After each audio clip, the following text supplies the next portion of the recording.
शुभ अपराह्न। आज आम ब्लॉक 3 निरपेक्ष त्रिपदी जुक्ति विषय पढ़ा जोटा कि आमर यूनिट 11 एवं 12 आमर अच्छी। आज से विषय आम आलोचना करवा। तेणु ए प्रथम कौन जाना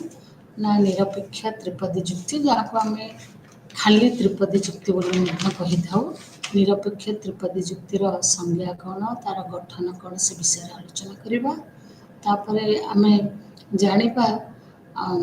एठी आ दुईटी जिनस को आम आलोचना करवा। गोटे हूँ आमर गोटे त्रिपदी जुक्तिर रूप कौन बा जहाँ को आम कहे फिगर बोली कौन आ मोड कौन ये दुईटा जिनस आलोचना करवा। तापर आम देखा केमती अनेक गुड़े नियम अच्छी जोटा कि आमको साहाय्य कर गोटे त्रिपदी जुक्तिर वैधता बा अवैधता निरूपण कर आमको साहाय्य कर से विषय आलोचना कर। तेणु आम प्रथम आरंभ करवा आज आलोचना को आगे नवा। आम प्रथमतः जाचे प्रथम आम जाचे जो तर्कशास्त्र विषय आलोचना करुचे आम जाचे जे तर्कशास्त्र विषय वस्तु हूँ गोटे जुक्ति बोली आम ये जाचे। प्रथम आम यहाँ जानूँ मु बारंबार विषय कहूँ किंतु जितेबाला आम जुक्ति कथा कथा होचे आम दैनंदिन जीवन में प्रत्येक दिन चर्चा आम विभिन्न प्रकार जुक्ति कथा आलोचना करें। विभिन्न लक्ष्य को लेकिन आम विभिन्न प्रकार जुक्ति कथा आलोचना करें। ठीक सेहीपरि आमर तर्कशास्त्र आमको साहाय्य करे मूल्यांकन करे गोटे जुक्ति सबल कि दुर्बल गोटे जुक्ति वैध कि अवैध ए विषय रे आमर आलोचना आमको तर्कशास्त्र एगुड़िक जानापी साहाय्य करें। तेणुक एमती नुहे जे गोटे जुक्ति को देखीदे तार गोटे आमको मन नबार तार जदि योग्यता अच्छी तार अर्थ नुहे से जुक्ति वैध। कारण अनेक गुड़िए आम जुक्ति देखीचे जो गुड़िक अवैध अटंती किंतु तांकर गोटे कन्विन्सिंग एबिलिटी तांकर गोटे मन नबार शैली बहुत अधिका थिले मध्य जुक्ति अनेक जुक्ति अच्छी जो गुड़े कि अवैध अटे। तेणुक ये आम गोटे प्रकार 11 एवं 12 यूनिट रे आम गोटे प्रकार जुक्ति कथा कथा हवा जहाँ को आम कहे निरपेक्ष त्रिपदी जुक्ति बा ताको सांकेतिक भाव में आम खाली त्रिपदी जुक्ति बोली कहीपर। तेणु तार संज्ञा कौन वर्तमान देखा आम गोटे त्रिपदी जुक्ति को कहू बा गोटे त्रिपदी जुक्ति एक प्रकार अवरोह अव्यवहित अनुमान जो थी कि सिद्धांतटी हेतु वाक्य द्वयर मिलित उद्यम निःसृत होता है। आउ थे कहीकि रखुची संज्ञाटी आपण मैंने भल भाव शुणु बुझीपारे। त्रिपदी जुक्ति एक प्रकार अव्यवहित अवरोह अनुमान जो थी सिद्धांतटी हेतु वाक्य द्वयर मिलित निःसृत होता है मिलित उद्यम निःसृत होता है। तार अर्थ कौन ना हेतुवाक्य गोटिकरू सिद्धांत आम पहुँची पारिबा नाही हेतु वाक्य द्वयर मिलित उद्यम आम सिद्धांत पहुँची पारिबा सेथिपाई आम ताकू कहूचे त्रिपदी जुक्ति। तेणु प्रत्येक त्रिपदी जुक्ति रे आम देखिबा तीनोटी तर्कवाक्य देखिबा से तीनोटी तर्कवाक्यरू आमको दुईटी तर्कवाक्य दिया हेथिबा जहाँ को आमको मु प्रथम कही रखी जहाँ आमको दिया है ताको आम हेतुवाक्य बोली कही था। तेणु गोटे त्रिपदी जुक्ति आम दुईटी हेतुवाक्य देखा पाऊ एवं गोटे सिद्धांत देखा पाऊ। तेणु त्रिपदी जुक्ति आम तीनोटी तर्कवाक्य देखा पाई था। किंतु त्रिपदी जुक्तिर आ गोटे विशेषत्व होची जदिबा त्रिपदी जुक्ति तीनोटी तर्कवाक्य आम देखी था साधारण भाव में आम बुझू जे गोटे तर्कवाक्य दुईटी पद थाए तेणु तीनोटी तर्कवाक्य मान 3 गुणा 2 6टी पद आम देखा पाइबा। किंतु त्रिपदी जुक्तिर विशेषत्व होची जदिबा एठिरे तीनोटी तर्कवाक्य थाए किंतु तीनोटी पद थाए प्रत्येकटी पद 2 थर लेखाएं लिखाई था बा 2 थर लेखाएं व्यवहार होता है। तेणुक जो त्रिपदी जुक्ति जो तीनोटी हेतुवाक्य देखू से तीनोटी जाक हेतुवाक्य से हेतिबो आ नहले से हेतिबो ए नहले से हेतिबो ई नहले से हेतिबो ओ जो तीनोटी जाक हेतु वाक्य से आ ए इ एवं ओ भितर कौन सी गोटे हो तेणुक जो तीनोटी तर्क वाक्य गोटे निरपेक्ष त्रिपदी जुक्ति जो तीनोटी तर्क वाक्य अच्छी से आम देखुचे कौन ना तीनोटी पद अच्छी एवं से तीनोटी पद जदि बा दुई दुई थर लेखाएं रहा कथा समुदाय छटी पद रहा कथा किंतु गोटे त्रिपदी जुक्तिर विशेषत्व होची से तीनोटी पद आम देखा पाइबा एवं प्रत्येक पदटी दुई दुई थर लेखाएं देखा पाइबा से पद गुड़िकर नाम है गोटे हूँ मध्यपद गोटे हूँ साध्य पद एवं अन्यटी हूँ पक्षपद ताहले जो त्रिपदी जुक्ति जो पद गुड़िक व्यवहृत होची से गुड़िकर नाम है मध्यपद साध्यपद एवं पक्षपद तेणुक जो आमर आधुनिक तर्कशास्त्रविद मैंने से कहते त्रिपदी जुक्ति बा निरपेक्ष त्रिपदी जुक्ति को साधारणतः से समान अर्थ समानार्थक भाव से व्यवहार करिथांती तेणुक जो आम देखिले जो उदाहरणटी देइछे से उदाहरणटी जो देखुचे समस्त म प अटंती म माने मध्यपद पाई मु सांकेतिक भाव में म नहीं प माने पक्षपद पाई प नहीं स हूँ साध्यपद पाई स नहीं तेणु समस्त म प अटंती तापर आमर द्वितीय हेतुवाक्यटी है समस्त स म अटंती एवं सिद्धांत सिद्धांत आम उपनीत ही कहले कौन समस्त स प अटंती तेणु ये जो तीनोटी जाक तर्कवाक्य व्यवहार होती से तीनोटी जाक तर्कवाक्य कौन आम देखुचे ना से गुड़िक समस्ते हूँ सामान्य सदर्थक तर्कवाक्य देखा पाचे किंतु जितेबाला आम गोटे जुक्तिर वैधता बा तार जुक्ति गोटे जुक्ति को जितेबाला उपस्थापन करवा आम तार वैधता बा अवैधता निरूपण करवा सेतबेले आमको निहाती भाव गोटे निरपेक्ष जुक्ति टी अवस्था से जदि थी जमी standard form of categorical syllogism जहाँ को आम कहूचे निरपेक्ष त्रिपदी जुक्तिर गोटे मान गोटे तार गोटे मानदंड ताकू आम कहीपर जे ये हूँ गोटे निरपेक्ष जुक्तियुक्त निरपेक्ष त्रिपदी जुक्ति एवं ये आम तार वैधता बा अवैधता किपर निर्णय कर तेणुक गोटे स्टैंडर्ड फॉर्म जहाँ को कहे साधारण अर्थ आम जहाँ कहे गोटे निरपेक्ष त्रिपदी जुक्तिर मानदंड जो थे आम देखा पाइबा सबू गुड़िक हेतुवाक्य हो बा सिद्धांत हो सबू गुड़िक से त्रिपदी जुक्ति अंतर्गत सबू तर्कवाक्य गुड़िक निश्चित भाव से माने कौन ना निरपेक्ष तर्कवाक्य होते द्वितीय आम जो देखुचे तार गोटे मुझे कहले आम गोटे निरपेक्ष त्रिपदी जुक्ति गठन करने को हेले आमको तार गोटे गोटे क्रम आमको अनुसरण करने को पड़ो से क्रमटी कौन ना प्रथमे जो हेतुवाक्यटी आसब बा प्रथमे जो तर्कवाक्यटी आसब ताको आम साधारणतः साध्यावयव बोली कही था साध्यावयव द्वितीय जो हेतुवाक्यटी आसब ताको आम कही था कौन ना पक्षावयव एवं तृतीय जो तर्कवाक्यटी आसब ताको आम कही था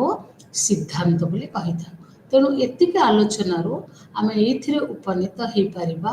जे गोटे त्रिपदी जुक्ति बा गोटे निरपेक्ष त्रिपदी जुक्ति रे आम गोटे साध्यावयव देखा पाऊ गोटे पक्षावयव देखा पाऊ एवं गोटे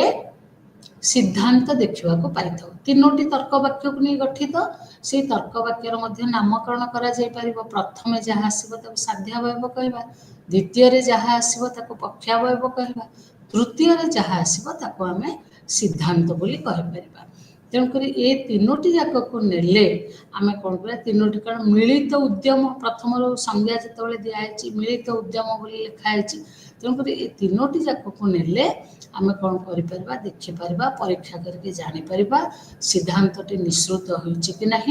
जदि सिद्धांतटी निश्रुत होते आम कह जुक्ति वैध बोली अटे किंतु ये जो तीनोटी तर्कवाक्य दिगला गोटे यहाँ जे सिद्धांत यहाँ जे साध्यावयव केमती आम जाना यहाँ गोटे हेतुवाक्य पक्षावयव हो कि साध्यावयव हो यहाँ गोटे हेतुवाक्य केमती आम जाना से କିଛି ଜାଣିବା ପାଇଁ କି ଆମକୁ କିଛି କିଛି ଇଣ୍ଡିକେଟର ସଂକେତ ଦିଆହେଇଛି। କେମିତି ସଂକେତ ନା ଯେମିତି ଆମେ କହୁଛେ ଗୋଟେ ଜିନିଷ ସିଦ୍ଧାନ୍ତ କେମିତି ଜାଣିବା, ମୁଁ କହୁଛି ସମସ୍ତ ମଣିଷ ମରଣଶୀଳ, ରାମ ଗୋଟିଏ ମଣିଷ, ଅତଏବ ଅତଏବ ବା ଦେୟାର ଫୋର ହେନ୍ସ, ଏଇ ସବୁ ଗୁଡ଼ିକ ଆମେ କ'ଣ କହୁଛେ ନା ଏଗୁଡ଼ିକ ହେଉଛି ଆମର କନକ୍ଲୁଜନ୍ ଇଣ୍ଡିକେଟର ବୋଲି ଆମେ କହୁ, ବା ଦଶ ହେନ୍ସ, ତେଣୁ, ଅତଏବ, ଏଇ ସବୁ ଗୁଡ଼ିକ ବା ପରେ ପରେ ଏ ସବୁ ଗୁଡ଼ିକ ଆମେ କ'ଣ କହୁ, ତାକୁ ଆମେ କହିଥାଉ ଏଗୁଡ଼ିକ ସିଦ୍ଧାନ୍ତକୁ ସୂଚେଇଥାଏ। ତେଣୁ ଯେଉଁ ବାକ୍ୟରେ ତର୍କ ବାକ୍ୟରେ ଏଇ ଶବ୍ଦ ଗୁଡ଼ିକର ବ୍ୟବହାର ଆମେ ଦେଖିଥାଉ, ଆମେ ତାକୁ ସିଦ୍ଧାନ୍ତ ବୋଲି ଗ୍ରହଣ କରିଥାଉ। ଠିକ୍ ସେଇଭଳି ଭାବରେ ହେତୁ ବାକ୍ୟର ମଧ୍ୟ କିଛି ଇଣ୍ଡିକେଟର ଅଛି ବା ସଂକେତ ଅଛି। ଯେମିତି ଆମେ କହୁଛେ ରାମ ମରଣଶୀଳ ଅଟେ, ତାପରେ ପ୍ରଶ୍ନ ଆସିବ କାରଣ ସମସ୍ତ ମଣିଷ ମରଣଶୀଳ ଅଟନ୍ତି। ତେଣୁ ଯେଉଁଠି କାରଣ ବା ଫର ବା ସିନ୍ସ ଇତ୍ୟାଦି ଶବ୍ଦର ପ୍ରୟୋଗ ହେଇଥାଏ, ସେଠି ଆମେ ତାକୁ କହୁ ଏଗୁଡ଼ିକ ହେଉଛି ହେତୁ ବାକ୍ୟର ଇଣ୍ଡିକେଟର ବୋଲି କହିଥାଉ। ତେଣୁକରି ଆମକୁ ଯେତେବେଳେ କହିଲି, ମୁଁ ଯେମିତି କହିଲି ଗୋଟେ ତ୍ରିପଦୀ ଯୁକ୍ତିରେ ଗୋଟେ ହେତୁ ବାକ୍ୟ, ଗୋଟେ ସାଧ୍ୟାବୟବ ଥାଏ, ଗୋଟେ ପକ୍ଷାବୟବ ଥାଏ ଏବଂ ଗୋଟିଏ ସିଦ୍ଧାନ୍ତ ଥାଏ। ତେଣୁ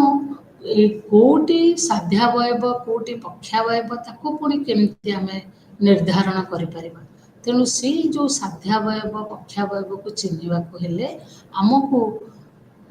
ପଦ, ଯେଉଁ ତ୍ରିପଦୀ ଯୁକ୍ତି ଅନ୍ତର୍ଗତ ପଦ ଉପରେ ନିର୍ଭର କରିବାକୁ ପଡ଼ିବ। ତେଣୁ ମୁଁ ପ୍ରଥମରୁ କହି ରଖିଛି, ତ୍ରିପଦୀ ଯୁକ୍ତିରେ ଆମେ ତିନୋଟି ପଦ ଦେଖିବାକୁ ପାଇଥାଉ। ଗୋଟିଏ ହେଉଛି ମଧ୍ୟପଦ, ଦ୍ୱିତୀୟଟି ହେଉଛି ସାଧ୍ୟପଦ, ତୃତୀୟଟି ହେଉଛି ପକ୍ଷପଦ। ତେଣୁ ପ୍ରଥମେ ମଧ୍ୟପଦକୁ ଯିବା। ମଧ୍ୟପଦ କାହାକୁ କହିବା ନା, ଯେମିତି ଆମେ କହିଲେ ଯେଉଁ ପଦଟି ପ୍ରଥମେ କହିକି ରଖିଲି କ'ଣ ନା ତିନୋଟି ଯାକ ଗୋଟେ ଉଦାହରଣ ଦେଖିବା, ଯେଉଁଠି ଆମେ କହିବା ପି ଇଜ୍ ଏମ୍ ବା ପ ମ ଅଟେ ବୋଲି କହିପାରିବା। ଆଉ ଗୋଟିଏ ଉଦାହରଣରେ ଆମେ କହିବା ମ ଇଜ୍ ସ ବୋଲି ଏସ୍ ବୋଲି କହିବା। ଏଇଥିରୁ ଆମେ ସିଦ୍ଧାନ୍ତରେ ଉପନୀତ ହେବା ଏସ୍ ଇଜ୍ ପି ବୋଲି କହିପାରିବା। ତେଣୁକରି ଏଠି ଯେଉଁ ଆମେ ଏ ପ୍ରକାର ଉଦାହରଣ ଯେଉଁ ଦେଉଛେ, ଏଠି ଆମେ ଦେଖୁଛେ କେମିତି ଏମ୍ ଏମ୍ ଏମ୍ ପଦଟି ଏମ୍ ଏମ୍ ଏମ୍ ପଦଟି ଏମ୍ ଏମ୍ ପଦଟି, ଏଠି ସେମିତି ଯେଉଁ ଏମ୍ ପଦଟି ମ ପଦଟି, ଏ ଦୁଇଟି ଯାକକୁ ଆପଣମାନେ ଦେଖୁଛନ୍ତି, ଏ ଦୁଇଟି ଯାକ କେବଳ ଦୁଇଟି ଯାକ ହେତୁ ବାକ୍ୟରେ ଅଛି। କେବଳ ଏଇଟା ଗୋଟିଏ ପ୍ରଥମ ହେତୁ ବାକ୍ୟ, ଏଇଟି ହେଉଛି ଗୋଟିଏ ଦ୍ୱିତୀୟ ହେତୁ ବାକ୍ୟ। ତେଣୁ ଏଇଟା କେବଳ ହେତୁ ବାକ୍ୟରେ ଅଛି କିନ୍ତୁ ସିଦ୍ଧାନ୍ତରେ ରହୁନାହିଁ। ତେଣୁ ଏଇଥିରୁ ଆମେ ଜାଣିପାରିବା ଯେଉଁ ପଦଟି କେବଳ ଦୁଇଟି ଯାକ ହେତୁ ବାକ୍ୟରେ ଥାଏ କିନ୍ତୁ ସିଦ୍ଧାନ୍ତରେ ନଥାଏ, ସେହି ପଦଟିକୁ ଆମେ ମଧ୍ୟପଦ ବୋଲି କହିଥାଉ। ତେଣୁକରି ଏଠି ଏଇ ଉଦାହରଣଟିରେ ଆମେ କ'ଣ ଦେଖୁଛେ ନା ମ ବା ଯାହାକୁ ଆମେ ଲେଖିଛେ ଏମ୍, ମ ପଦଟି କ'ଣ ରହୁଛି ନା ସେ କେବଳ ଆସୁଛି କେଉଁଥିରେ ଆସୁଛି ନା ଦୁଇଟି ଯାକ ହେତୁ ବାକ୍ୟରେ ଆସୁଛି କିନ୍ତୁ ସେ ସିଦ୍ଧାନ୍ତରେ ଆସୁନାହିଁ। ସେଥିପାଇଁ ମକୁ ଆମେ ମଧ୍ୟପଦ ବୋଲି ଗ୍ରହଣ କରୁଛେ। କିନ୍ତୁ ଯେତେବେଳେ ଆମେ ସାଧ୍ୟପଦ କେଉଁଟି ପକ୍ଷପଦ କେଉଁଟି, ସେଥିପାଇଁ ଆମକୁ ସିଦ୍ଧାନ୍ତ ଉପରେ ନିର୍ଭର କରିବାକୁ ପଡ଼ିବ। ତେଣୁ ସିଦ୍ଧାନ୍ତ ଉପରେ ନିର୍ଭର କେମିତି କରିବା ଆମେ? ତେଣୁକରି ଆମେ ଏଠି କ'ଣ କରିବା, ଯେଉଁ ସିଦ୍ଧାନ୍ତର ଗୋଟେ ଉଦ୍ଦେଶ୍ୟ ଅଛି ସ, ସେମିତି ସିଦ୍ଧାନ୍ତର ଗୋଟେ ବିଧେୟ ବି ଅଛି ପ। ତେଣୁ ସିଦ୍ଧାନ୍ତର ଯେଉଁଟି ଉଦ୍ଦେଶ୍ୟ ଅର୍ଥାତ୍ ହେଉଛି ସ ପଦଟିକୁ ଆମେ କ'ଣ ବୋଲି କହିପାରିବା ନା ସ ପଦଟି ହେଉଛି ସିଦ୍ଧାନ୍ତର, ସେ ହେଉଛି ସିଦ୍ଧାନ୍ତର ଯେଉଁଟି ସ, ସେଇଠି ହେଉଛି କ'ଣ ନା ସେଇଟା ହେଉଛି ଆମର ତାକୁ ଆମେ କହିପାରିବା ପକ୍ଷପଦ, ଏବଂ ସିଦ୍ଧାନ୍ତର ଯେଉଁଠି ପ ବା ଯେଉଁଠି ପି ତାକୁ ଆମେ କହିପାରିବା ସାଧ୍ୟପଦ। ତେଣୁ ଏଇଭଳି ଭାବରେ ଆମେ କ'ଣ କରିବା, ଗୋଟେ ଯୁକ୍ତିର ଆମେ ନିର୍ଦ୍ଧାରଣ କରିପାରିବା କେଉଁଠି ତାର ହେଉଛି ତାର ସ କ'ଣ, ପ କ'ଣ ଆଉ ମ କ'ଣ। ତେଣୁକରି ଏଇଥିରେ ଆମେ ଜାଣିପାରିବା ଯେ ଏଥିରେ ଆମେ ଗୋଟେ ଯୁକ୍ତିର ସାଧ୍ୟପଦ ମଧ୍ୟପଦ ଏବଂ ପକ୍ଷପଦକୁ ନିର୍ଦ୍ଧାରଣ କରିପାରିବା। ତେଣୁକରି ଆପଣମାନେ ଦେଖନ୍ତୁ, ତାହେଲେ ଆମେ ଏଥିରେ ଜାଣିଲେ କ'ଣ ନା ଗୋଟେ ତ୍ରିପଦୀ ଯୁକ୍ତିରେ ଆମେ ଦେଖିଲେ, ଗୋଟେ ମିନିଟ୍, ଗୋଟେ ତ୍ରିପଦୀ ଯୁକ୍ତିରେ ଆମେ ଦେଖିବାକୁ ପାଇଲେ ତିନୋଟି ପଦ। ସେ ତିନୋଟି ପଦରେ ଗୋଟିଏ ରହୁଛି ଆମର ସାଧ୍ୟପଦ, ଗୋଟିଏ ରହୁଛି ପକ୍ଷପଦ, ଗୋଟିଏ ରହୁଛି ମଧ୍ୟପଦ। ଏବଂ ସାଧ୍ୟ ପଦଟିକୁ କେମିତି ଜାଣିବା ନା ଆମର ଯାହା ସିଦ୍ଧାନ୍ତ, ସିଦ୍ଧାନ୍ତର ଯେଉଁଟି ବିଧେୟ ସେଇଟି ହେବ ସାଧ୍ୟପଦ, ଏବଂ ସିଦ୍ଧାନ୍ତର ଯେଉଁଟି ଉଦ୍ଦେଶ୍ୟ ସେଇଟା ହେବ ଆମର ପକ୍ଷପଦ, ଏବଂ ଆମର ମଧ୍ୟପଦଟି ଦୁଇଟି ଯାକ ହେତୁ ବାକ୍ୟରେ ଥିବ କିନ୍ତୁ ସିଦ୍ଧାନ୍ତରେ ନଥିବ, ଆମେ ତାକୁ ମଧ୍ୟପଦ ବୋଲି ଗ୍ରହଣ କରିବା। ତେଣୁ ଯେଉଁ ହେତୁ ବାକ୍ୟରେ ସାଧ୍ୟପଦ ମଧ୍ୟପଦ ସହ ଥିବ, ସାଧ୍ୟପଦ ଥିବ, ତାକୁ ଆମେ ସାଧ୍ୟାବୟବ ବୋଲି କହିବା। ଯେଉଁ ହେତୁ ବାକ୍ୟରେ ଆମର ପକ୍ଷପଦଟି ଥିବ ତାକୁ ଆମେ ପକ୍ଷାବୟବ ବୋଲି କହିବା। ତେଣୁକରି ଏଥିରୁ ଆମେ ଜାଣୁଛେ କ'ଣ ନା ଗୋଟିଏ ତ୍ରିପଦୀ ଯୁକ୍ତିରେ ରହୁଛି ସାଧ୍ୟାବୟବ ରହୁଛି, ପକ୍ଷାବୟବ ରହୁଛି ଏବଂ ସିଦ୍ଧାନ୍ତ ରହୁଛି। ତେଣୁକରି ସିଦ୍ଧାନ୍ତରେ କ'ଣ ରହୁଛି ନା ସିଦ୍ଧାନ୍ତରେ ଯେଉଁ ଆମେ ପକ୍ଷ ଆଉ ସାଧ୍ୟ ମଧ୍ୟରେ ସମ୍ବନ୍ଧ ପ୍ରତିଷ୍ଠା କରୁଛେ, ସେଇ ସମ୍ବନ୍ଧ କେବଳ ଆମେ ମଧ୍ୟପଦର ସାହାଯ୍ୟ ନେଲେ ଯାଇ ସେଇ ସମ୍ବନ୍ଧଟି ପ୍ରତିଷ୍ଠା କରିପାରୁଛେ।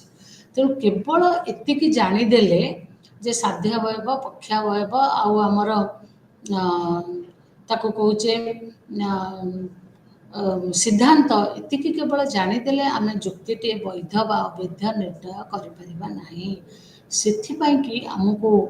ଆଉ ଗୋଟିଏ ଜିନିଷର ନିହାତି, ଦୁଇଟି ଜିନିଷର ନିହାତି ଭାବରେ ଆବଶ୍ୟକତା ଅଛି। ଗୋଟିଏ ହେଉଛି ମୁଡ୍, ଆଉ ଗୋଟିଏ ହେଉଛି ଫିଗର। ମୁଡ୍ କାହାକୁ କହିବା, ଫିଗର କାହାକୁ କହିବା, ବର୍ତ୍ତମାନ ଦେଖିବା। ମୁଡ୍ରେ ଆମେ ଦେଖୁଛେ, ମୁଡ୍ ଯାହା କହୁଛେ, ମୁଡ୍ରେ ଆମେ କ'ଣ ଦେଖୁଛେ ନା କେବଳ ଗୋଟିଏ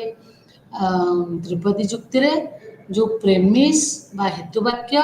ଏବଂ ସିଦ୍ଧାନ୍ତର ଯେଉଁ ସଜଡ଼ା ହେଇଛି, ତାର ଯେଉଁ କ୍ରମଟି ଅଛି, ସେଇ କ୍ରମଟି ଆମକୁ କ'ଣ କରିବ, ତ୍ରିପଦୀ ଯୁକ୍ତିର କ'ଣ ମୁଡ୍ ସେଇଟାକୁ ଜଣେଇ ଦେବ। କେମିତି ଆମେ ଦେଖିବା, ଆମେ ଗୋଟେ ଧର ଯେମିତି ଆମର ଡାହାଣ ପଟେ ଉଦାହରଣଟିଏ ଦେଇଛେ, ସମସ୍ତ ମ ପ ଅଟନ୍ତି, ତାପରେ ସମସ୍ତ ସ ମ ଅଟନ୍ତି, ଅତଏବ ସମସ୍ତ ସ ପ ଅଟନ୍ତି। ଏ ତିନୋଟି ଯାକ ତର୍କ ବାକ୍ୟ, ତା ଭିତରୁ ଦୁଇଟି ହେତୁ ବାକ୍ୟ ଆପଣଙ୍କୁ ମୁଁ କହିଛି ଏବଂ ଶେଷଟି ସିଦ୍ଧାନ୍ତ ବୋଲି କହିଛି। ତିନୋଟି ଯାକ ତର୍କ ବାକ୍ୟର ତିନୋଟି ଯାକ ତର୍କ ବାକ୍ୟ ହେଉଛି କ'ଣ ନା ଏ ଆଉ ଏ। ତେଣୁକରି ଆର ମୁଡ୍ ହେଲା କ'ଣ ନା ମୁଡ୍ ହେଲା, ଆମେ ଆକୁ କହିଲେ ଆର ମୁଡ୍ ହେଲା ଏ ବୋଲି କହିପାରିବା। ତେଣୁ ଗୋଟିଏ ଯୁକ୍ତିର ମୁଡ୍କୁ ଆମକୁ ନିର୍ଦ୍ଧାରଣ କରିବାକୁ ହେଲେ ଆମେ ପ୍ରଥମେ ଦେଖିବାକୁ ପଡ଼ିବ ଏଇ ଯେଉଁ ଚାରୋଟି ତର୍କ ବାକ୍ୟ ଯାହା ବିଷୟରେ ଆମେ ସମ୍ପୂର୍ଣ୍ଣ ଭାବରେ ସବୁବେଳେ ଆମେ ଗୁରୁତ୍ୱ ଦେଉଛେ, ସେ ଚାରୋଟି କ'ଣ, ଆ, ଏ, ଇ ଏବଂ ଓ। ତେଣୁ ଆ, ଏ, ଇ ଏବଂ ଓର କାହାର କ'ଣ ମାନେ କେଉଁ ତର୍କ ବାକ୍ୟ ମଧ୍ୟରେ ଆସୁଛି, ସେଇ ତର୍କ ବାକ୍ୟ ଅନୁଯାୟୀ ଆମେ କ'ଣ କରିପାରିବା, ତାର ମୁଡ୍କୁ ନିର୍ଦ୍ଧାରଣ କରିପାରିବା। ସେମିତି ଖାଲି ମଧ୍ୟ ମୁଡ୍କୁ ଜାଣିଲେ ଆମେ ଗୋଟିଏ ତର୍କ ବାକ୍ୟର ଗୋଟିଏ ତ୍ରିପଦୀ ଯୁକ୍ତି ବୈଧ କି ଅବୈଧ ନିର୍ଦ୍ଧାରଣ କରିପାରିବା ନାହିଁ। ତେଣୁକରି ଆମକୁ ତା ସାଙ୍ଗରେ ତାର ଫିଗର କ'ଣ, ସେ ଦୁଇଟି ଯାକ ଜାଣିବାକୁ ପଡ଼ିବ। ତାହେଲେ ଫିଗରର କ'ଣ ଅର୍ଥ ଆମେ ଏଠି ବୁଝିବା ନା ଫିଗରର ଅର୍ଥ ହେଉଛି କ'ଣ ନା ଯେଉଁ ମଧ୍ୟପଦର ଯେଉଁ ଅବସ୍ଥିତି, ଗୋଟିଏ ଆମର ଗୋଟିଏ ତ୍ରିପଦୀ ଯୁକ୍ତିର ଷ୍ଟ୍ରକ୍ଚର, ସିଲୋଜିଷ୍ଟିକ୍ ଷ୍ଟ୍ରକ୍ଚରରେ ମଧ୍ୟପଦର ଯେଉଁ ଅବସ୍ଥିତି, ତାକୁ ନେଇକି ଆମେ ଚାରି ପ୍ରକାରର ଫିଗର ଦେଖିଥାଉ। ତେଣୁକରି ଚାରି ପ୍ରକାରର ଫିଗର ଯେଉଁ ଆମେ ଦେଖିଥାଉ, ସେଗୁଡ଼ିକ କ'ଣ ତାକୁ କହିବା ନା କାହିଁକି ଚାରି ପ୍ରକାରର, କାରଣ ମଧ୍ୟପଦ ମୁଁ ପ୍ରଥମରୁ କହି ରଖିଛି, ମଧ୍ୟପଦ କେବଳ ଆମର ଦୁଇଟି ଯାକ ହେତୁ ବାକ୍ୟରେ ଆସିବ, ସିଦ୍ଧାନ୍ତରେ ଅନୁପସ୍ଥିତ ରହିବ। ତେଣୁ ଦୁଇଟି ଯାକରେ ହେତୁ ବାକ୍ୟରେ ଯଦି କେବଳ ମଧ୍ୟପଦ ଆସୁଛି, ତେଣୁ ମଧ୍ୟପଦର ଅବସ୍ଥିତିକୁ ନେଇକି କେବଳ ଚାରି ପ୍ରକାରର ସମ୍ଭାବନା ହେଇପାରିବ। କ'ଣ ହେଇପାରିବ, ଯେମିତି ପ୍ରଥମ ଫିଗରରେ ମୁଁ ଦେଇଛି ଡାହାଣ ପଟେ, କ'ଣ ନା ପ୍ରଥମ ଫିଗରରେ ମଧ୍ୟପଦଟି କ'ଣ ହେଇପାରିବ ନା ସେ ହେତୁ ବାକ୍ୟର ସାଧ୍ୟାବୟବର ଉଦ୍ଦେଶ୍ୟ ହେଇପାରିବ, ନହେଲେ ପକ୍ଷାବୟବର ବିଧେୟ ହୋଇପାରିବ। ଦ୍ୱିତୀୟରେ ଉଭୟ ଜାଗାରେ ହେତୁ ସାଧ୍ୟାବୟବ ପକ୍ଷାବୟବରେ ବିଧେୟ ସ୍ଥାନରେ ବ୍ୟବହାର ହୋଇପାରିବ। ତୃତୀୟରେ ଉଭୟ ସ୍ଥାନରେ ଉଦ୍ଦେଶ୍ୟ ଭାବରେ ହୋଇପାରିବ। ଚତୁର୍ଥରେ ପ୍ରଥମର ବିପରୀତ ହୋଇପାରିବ। ତେଣୁ କେବଳ ଚାରି ପ୍ରକାରର ଅବସ୍ଥିତି କଥା ଯେହେତୁ ଆମେ ଚିନ୍ତା କରୁଛେ ମଧ୍ୟପଦର ପଞ୍ଚମ ଅବସ୍ଥିତି ନାହିଁ, ସେଥିପାଇଁ ଆମେ କହୁଛେ ଯେ ଚାରି ପ୍ରକାର ଫିଗର କେବଳ ସମ୍ଭବ ହୋଇପାରିବ, 3 ହୋଇପାରିବ ନାହିଁ କି 5 ମଧ୍ୟ ହୋଇପାରିବ ନାହିଁ। ତେଣୁକରି ଆମେ ଚାରୋଟି ଫିଗର ଦେଖୁଛେ। ତେଣୁ ଚାରୋଟି ଫିଗରରୁ ପ୍ରଥମ କ'ଣ, ଦ୍ୱିତୀୟ କ'ଣ, ତୃତୀୟ କ'ଣ, ମଧ୍ୟପଦର ଅବସ୍ଥିତି କ'ଣ ବର୍ତ୍ତମାନ ଆଲୋଚନା କରିବା। ପ୍ରଥମ ଫିଗରରେ ଆମେ ଦେଖୁଛେ କ'ଣ ନା ସାଧ୍ୟାବୟବରେ ମଧ୍ୟପଦର ଅବସ୍ଥିତି ଉଦ୍ଦେଶ୍ୟ ସ୍ଥାନରେ, ପକ୍ଷାବୟବରେ ମଧ୍ୟପଦର ଅବସ୍ଥିତି ବିଧେୟ ସ୍ଥାନରେ। ତେଣୁ ଯେକୌଣସି ଗୋଟିଏ ଆମେ ତ୍ରିପଦୀ ଯୁକ୍ତି ଦେଖିବା, ଯଦି ଦେଖିବା ତାର ମଧ୍ୟପଦର ଅବସ୍ଥିତି ଏଇଭଳି ଅଛି, ତାହେଲେ ଆମେ ତ କହିବା ଏଇଟା ପ୍ରଥମ ନ୍ୟାୟ ସଂସ୍ଥାନରେ ଅଛି ବୋଲି କହିପାରିବା। ଫିଗରକୁ ଓଡ଼ିଆରେ ଆମେ ନ୍ୟାୟ ସଂସ୍ଥାନ ବୋଲି କହିଥାଉ। ତେଣୁ ପ୍ରଥମେ ଆମେ ଯେତେବେଳେ ଦେଖିଦେବା ଯେ ମଧ୍ୟପଦର ଅବସ୍ଥିତି ଏଇଭଳି ଭାବରେ ଅଛି, ପ୍ରଥମ ନ୍ୟାୟ ସଂସ୍ଥାନ ଯେମିତି କହୁଛି ସେଇଭଳି ଅଛି, ତାହେଲେ ଆମେ ତ କହିବା ଏଇ ତ୍ରିପଦୀ ଯୁକ୍ତିଟି ପ୍ରଥମ ନ୍ୟାୟ ସଂସ୍ଥାନ ଅନ୍ତର୍ଗତ ଅଟେ। ଠିକ୍ ସେହିପରି ଦ୍ୱିତୀୟ ନ୍ୟାୟ ସଂସ୍ଥାନରେ ଆମେ ଦେଖିବା କ'ଣ ନା ମଧ୍ୟପଦର ଅବସ୍ଥିତି ଦୁଇଟି ଯାକ ହେତୁ ବାକ୍ୟରେ ସାଧ୍ୟାବୟବ ଏବଂ ପକ୍ଷାବୟବରେ ଏହା ବିଧେୟ ସ୍ଥାନରେ ଅଛି। ତେଣୁ ସେମିତି ଯଦି ଗୋଟିଏ ତ୍ରିପଦୀ ଯୁକ୍ତିକି ଦେଖିବା ଏବଂ ସେଥିରେ ମଧ୍ୟପଦର ଅବସ୍ଥିତି ଦେଖିବା, ତେଣୁକରି ତାହେଲେ ଆମେ କ'ଣ ଜାଣିଦେବା ଯେ ଏଇଟି ଦ୍ୱିତୀୟ ନ୍ୟାୟ ସଂସ୍ଥାନ ଅନ୍ତର୍ଗତ ଅଟେ। ଠିକ୍ ସେହିପରି ଆମର ତୃତୀୟ ନ୍ୟାୟ ସଂସ୍ଥାନରେ ଆମେ ସେମିତି ଦେଖିବା ମଧ୍ୟପଦର ଅବସ୍ଥିତି ଉଭୟ ହେତୁ ବାକ୍ୟରେ ଆମର ରହିଛି କେଉଁଠି ନା ଉଦ୍ଦେଶ୍ୟ ସ୍ଥାନରେ ରହିଛି। ଚତୁର୍ଥ ନ୍ୟାୟ ସଂସ୍ଥାନରେ ସେମିତି ମଧ୍ୟପଦର ଅବସ୍ଥିତି ସାଧ୍ୟାବୟବରେ ବିଧେୟ ସ୍ଥାନରେ ଏବଂ ପକ୍ଷାବୟବରେ ଉଦ୍ଦେଶ୍ୟ ସ୍ଥାନରେ ରହିଛି। କିନ୍ତୁ ଏତେ ଯେଉଁ ଚାରି ପ୍ରକାର ନ୍ୟାୟ ସଂସ୍ଥାନ କଥା ଆମେ ହେଉଛେ, କିନ୍ତୁ ଆରିଷ୍ଟଟଲ ଯାହାକୁ ଆମେ ତର୍କଶାସ୍ତ୍ରର ଜନକ ବା ପ୍ରତିଷ୍ଠାତା ବୋଲି ଗ୍ରହଣ କରିଥାଉ, ସିଏ କିନ୍ତୁ କେବଳ ପ୍ରଥମ ନ୍ୟାୟ ସଂସ୍ଥାନ ଉପରେ ଅନେକ ଗୁରୁତ୍ୱ ଦିଅନ୍ତି। କାହିଁକି ସେ କହନ୍ତି ପ୍ରଥମ ନ୍ୟାୟ ସଂସ୍ଥାନ ହେଉଛି ପରଫେକ୍ଟ ୱାନ୍, ବୈଜ୍ଞାନିକ, ମାନେ it is a scientific one. ତେଣୁକରି ସେ କହନ୍ତି ଯେ ଆରିଷ୍ଟଟଲ ବିଶ୍ୱାସ କରନ୍ତି ଏଥିରେ ଯେ ଯଦି ଆମେ ଗୋଟିଏ ସାମାନ୍ୟ ସଦର୍ଥକ ସିଦ୍ଧାନ୍ତ ପାଇପାରୁଛେ, କାରଣ ସେଇ ସାମାନ୍ୟ ସଦର୍ଥକ ସିଦ୍ଧାନ୍ତ ମୋତେ ଜ୍ଞାନର ଅଗ୍ରଗତି ହେବା ପାଇଁ ସାହାଯ୍ୟ କରୁଛି। ତେଣୁ ସେଇଟା କେବଳ ସମ୍ଭବ ହେବ କେତେବେଳେ ନା ଯେତେବେଳେ ମୁଁ ସିଦ୍ଧାନ୍ତଟିଏ ପାଇବି ସାମାନ୍ୟ ସଦର୍ଥକ। ସେଇ ସିଦ୍ଧାନ୍ତ ସାମାନ୍ୟ ସଦର୍ଥକ ସିଦ୍ଧାନ୍ତ ମୁଁ କେତେବେଳେ ପାଇବି ନା ଯେତେବେଳେ ଦୁଇଟି ଯାକ ହେତୁବାକ୍ୟ ସାମାନ୍ୟ ସଦର୍ଥକ ହେଇଥିବେ, ଦୁଇଟି ଯାକ ହେତୁବାକ୍ୟ ଏହିପରି ଭାବରେ ଥିବେ। ତେଣୁକରି ଆରିଷ୍ଟଟଲ ସେଥିପାଇଁ ପ୍ରଥମ ନ୍ୟାୟ ସଂସ୍ଥାନକୁ ଗୋଟେ ସଦୋଷ ନ୍ୟାୟ ସଂସ୍ଥାନ ବୋଲି ଗ୍ରହଣ କରନ୍ତି, ଆଉ ଦ୍ୱିତୀୟ ତୃତୀୟ ଚତୁର୍ଥକୁ ପ୍ରଥମଟିକୁ ନିର୍ଦ୍ଦୋଷ ବୋଲି ଗ୍ରହଣ କରନ୍ତି, ପରଫେକ୍ଟ ବୋଲି କହନ୍ତି, ଆଉ ଦ୍ୱିତୀୟ ତୃତୀୟ ଏବଂ ଚତୁର୍ଥକୁ ସଦୋଷ ନ୍ୟାୟ ସଂସ୍ଥାନ ବୋଲି ଗ୍ରହଣ କରନ୍ତି। ତେଣୁକରି ଏତିକିକୁ ନେଲେ ଆମେ କ'ଣ କରିବା ନା ଗୋଟିଏ ଯୁକ୍ତି ଗଠନ କରିପାରିବା। ଯୁକ୍ତିଟି କେଉଁ ନ୍ୟାୟ ସଂସ୍ଥାନ ଅନ୍ତର୍ଗତ ସେ ବିଷୟରେ ମଧ୍ୟ ଆମେ ଜାଣିପାରିବା। ଖାଲି ଆମେ ଯୁକ୍ତିଟିଏ କେମିତି ଗଠନ ହେବ ଜାଣିଲେ, ତାର ନ୍ୟାୟ ସଂସ୍ଥାନ କେମିତି ହେବ ସେ କଥା ବି ଜାଣିଲେ, ତଥାପି ଆମେ ଯୁକ୍ତିର ବୈଧତା ନିର୍ଣ୍ଣୟ କରିପାରିବା ନାହିଁ। ଆମକୁ ଦରକାର କ'ଣ ନା ଆମକୁ ଦରକାର ତାର ମୁଡ୍ କ'ଣ ହେବ, ସେଇଟା ଆମକୁ ଦରକାର। ତାର ମୁଡ୍କୁ ଯଦି ନ ଜାଣିପାରିବା ତାହେଲେ ଆମେ ତାର ବୈଧତା ବା ଅବୈଧତାକୁ ନିରୂପଣ କରିପାରିବା ନାହିଁ। ତାହେଲେ ଏଥିପାଇଁକି ଆମକୁ ଦରକାର କ'ଣ ନା ମୁଡ୍ କେମିତି ଡିଟରମିନ୍ ହେବ, କେମିତି ମୁଡ୍ ନିର୍ଦ୍ଧାରଣ ହେବ ନା ଗୋଟିଏ ତ୍ରିପଦୀ ଯୁକ୍ତି ଅନ୍ତର୍ଗତ ସମସ୍ତ ତର୍କ ବାକ୍ୟର ଗୁଣ ଆଉ ପରିମାଣକୁ ନେଇକି ଆମେ କ'ଣ କରୁ, ସେଇ ତ୍ରିପଦୀ ଯୁକ୍ତିର ମୁଡ୍ଟି କ'ଣ ତାକୁ ନିର୍ଣ୍ଣୟ କରିଥାଉ। ତେଣୁକରି ଯେତେବେଳେ ଆମେ ମୁଡ୍ କଥା କହୁଛେ ବା ଫିଗର କଥା ହେଉଛେ, ତେଣୁ ଉଭୟ ଫିଗର ଏବଂ ମୁଡ୍କୁ ସାଙ୍ଗରେ ନେଲେ ଯାଇକି ଆମେ ଗୋଟେ ନିରପେକ୍ଷ ତ୍ରିପଦୀ ଯୁକ୍ତି ବା ଗୋଟିଏ ତ୍ରିପଦୀ ଯୁକ୍ତିର ଆମେ କ'ଣ କରିବା ତାର ବୈଧତା ବା ଅବୈଧତାକୁ ଆମେ ନିରୂପଣ କରିପାରିବା ନହେଲେ ନଚେତ୍ ଆମେ ତାର ବୈଧତା କି ଅବୈଧତାକୁ ନିରୂପଣ କରିପାରିବା ନାହିଁ। ତେଣୁକରି ଆମେ ସେମିତି ଏଠି ଆଉ ଗୋଟିଏ ଉଦାହରଣ ନିଆହେଇଛି ଯେଉଁଥିରେ ଆମେ ଦେଖୁଛେ କ'ଣ, ଯଦି ଗୋଟିଏ ପ୍ରଥମ ହେତୁବାକ୍ୟଟି ଅଛି ଇ ତର୍କ ବାକ୍ୟ, ଦ୍ୱିତୀୟ ହେତୁବାକ୍ୟଟି ଅଛି ଆ ତର୍କ ବାକ୍ୟ ଏବଂ ତୃତୀୟ ହେତୁବାକ୍ୟଟି ଅଛି ଇ ତର୍କ ବାକ୍ୟ, ତାହେଲେ ଆମର ଏଇଟି ହେଲା କ'ଣ ନା ଏଇଟି ହେଲା ଇ ଆ ଏବଂ ଇ। ତେଣୁ ତା ସାଙ୍ଗରେ ଦେଖନ୍ତୁ, ତା ସାଙ୍ଗରେ ଆମେ କ'ଣ କରିପାରିବା, ନିଶ୍ଚିତ ଭାବରେ ତା ସାଙ୍ଗରେ ଆମେ ନିର୍ଦ୍ଧାରଣ କରିପାରିବା ଯେ ଏଇଠି କ'ଣ ହେବ। ଦେଖନ୍ତୁ ଏଇ ଗୋଟିଏ ଉଦାହରଣ ନେବା ଯେଉଁଠି ଅଛି କେତେକ କ୍ରିକେଟର ଆଥଲେଟ୍ ବୋଲି ଆମେ କହୁଛେ, ତାପରେ କ'ଣ କହୁଛେ ସମସ୍ତ କ୍ରିକେଟର ହେଲେ ରନର, ତାପରେ ଆମେ କହୁଛେ ସମ୍ ରନର୍ସ ଆର୍ ଆଥଲେଟ୍ସ। ତେଣୁ ପ୍ରଥମେ ଆମେ ଗୋଟେ ଯେତେବେଳେ ଦେଖିଲେ ଆମେ ଆଗ ନିର୍ଣ୍ଣୟ କରିବା କେଉଁ ଶବ୍ଦଟି ସିଦ୍ଧାନ୍ତରେ ନାହିଁ, କେଉଁ ଶବ୍ଦଟି ସିଦ୍ଧାନ୍ତ ନାହିଁ, କ୍ରିକେଟର ଏଇ ଶବ୍ଦଟି ସିଦ୍ଧାନ୍ତରେ ନାହିଁ। ତେଣୁ ଏଇ ଯେଉଁ କ୍ରିକେଟର ଶବ୍ଦଟି ସିଦ୍ଧାନ୍ତରେ ନାହିଁ, ତେଣୁ ସେଇଟି ହେଇଗଲା ମଧ୍ୟପଦ।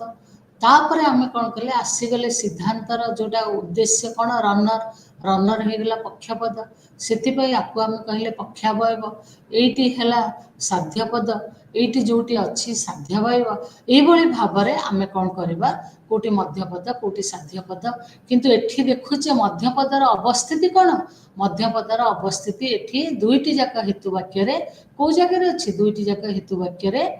ଉଦ୍ଦେଶ୍ୟ ସ୍ଥାନରେ ଅଛି। ଉଦ୍ଦେଶ୍ୟ ସ୍ଥାନରେ ଅଛି ମାନେ ଏଇଠି ତୃତୀୟ ନ୍ୟାୟ ସଂସ୍ଥାନ ଅନ୍ତର୍ଗତ ଅଟେ ବୋଲି ଆମେ କହିଦେଲେ। ତେଣୁ ଏଇ ଯେଉଁ ଆମେ ଦେଖୁଛେ ମୁଡ୍କୁ ଯେଉଁ ଦେଖୁଛେ, ଗୋଟେ ମୁଡ୍କୁ ନେଇକି ଯେତେବେଳେ ଦେଖୁଛେ, ତେଣୁକରି ମୁଡ୍ଟିକୁ ଆମେ ପ୍ରଥମେ ମନେ ରଖିବାକୁ ପଡ଼ିବ। ଆମର ନ୍ୟାୟ ରୂପ ତାକୁ କହିପାରିବା, ମୁଡ୍ର ଓଡ଼ିଆଟା ହେଉଛି ନ୍ୟାୟ ରୂପ। ତେଣୁ ନ୍ୟାୟ ରୂପ କେମିତି ହେଇପାରିବ ନା ଆମେ ପ୍ରଥମେ ଜାଣିଲେ ଏଇ ଯେଉଁ ଅନ୍ତର୍ଗତ କେତୋଟି ରହିଲା, ଗୋଟିଏ ତ୍ରିପଦୀ ଯୁକ୍ତି ଅନ୍ତର୍ଗତ କେତୋଟି ଆମର ତର୍କ ବାକ୍ୟ ରହିଲା